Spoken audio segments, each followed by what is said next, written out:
ایک وقت تھا جب انٹرنیٹ ڈرائنگ روم میں رکھے گئے اس کمپیوٹر تک محدود تھا جس کے ڈائل اپ ماڈم کے ذریعے کنیکٹ کیا جاتا تھا، تو بیپ کی آواز سے لاؤنج میں بیٹھے سب افراد کو معلوم ہو جاتا تھا کہ انٹرنیٹ کنیکٹ ہو چکا ہے۔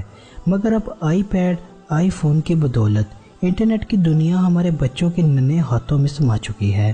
اب والدین چاہتے ہوئے بھی بچوں پر نظر نہیں رکھ سکتے، اسی لیے آن لائن فحش مواد کی آسانی دستیابی کے باعث ہمارے بچوں کی معصومیت چھن چکی ہے۔ دور حاضر میں بچہ اپنے بڑے بھائی، اپنے والدین کی عزت کرنا بالکل ہی بھول چکا ہے۔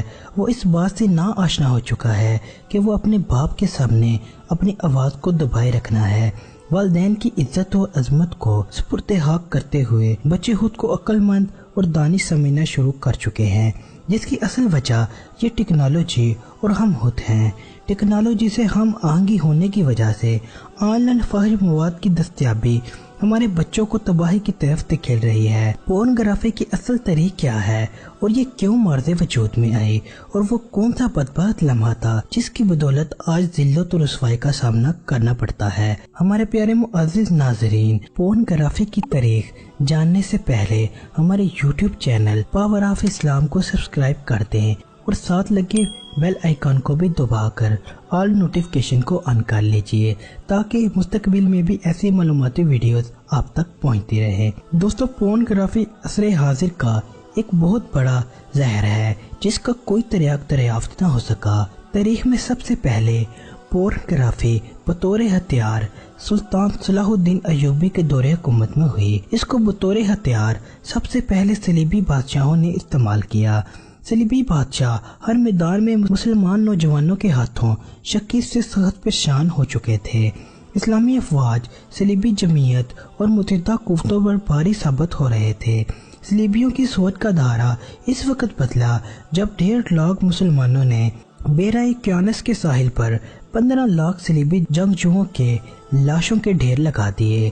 اس موقع پر متحدہ صلیبی افواج کا بادشاہ رونالڈ پھوٹ پھوٹ کر رونے لگا اور آخرکار ایک بہت بڑی میٹنگ کا انعقاد ہوا۔ اس میٹنگ میں مسلم اور صلیبی افواج کا موازنہ کیا گیا۔ معلوم ہوا کہ مسلمان رات بھر سجدوں میں روتے ہیں اور دن بھر میدانوں کی للکار ہوتے ہیں۔ ان کے اندر ایک اور دنیا آباد ہے جن کو ایمان کہتے ہیں۔ یہی امان اس کو دنیا کے ہر خوف و ڈر پرستی سے بہت اوپر انہیں بہترین جنگجو بنائے رکھتا ہے، جبکہ صلیبی فوج رات بھر زنا کی محفلوں اور دنیا کی رنگ ریلیوں میں مشغول رہتے ہیں۔ اس دنیا کو چھوڑ کر ایک نئے جہاں کا خوف اسے شکست سے دوچار کرتا تھا۔ اس کے علاوہ مسلمان فوجیوں کی آنکھوں سے جو وحشت ٹپکتی تھی وہ صلیبی قوتوں پر خوف طاری کر دیتی تھی۔ اس کے ساتھ نعرہ تکبیر کی فلک شگاف صدائیں اور مسلمانوں کی اپنی اپنی جگہ پر فولاد بن جانا ہی صلیبیوں کے لیے بھی ایک مسئلہ بن گیا تھا۔ صلیبیوں کی اس تاریخی میٹنگ میں ہرمین نامی ایک انٹیلیجنس افسر بھی موجود تھا۔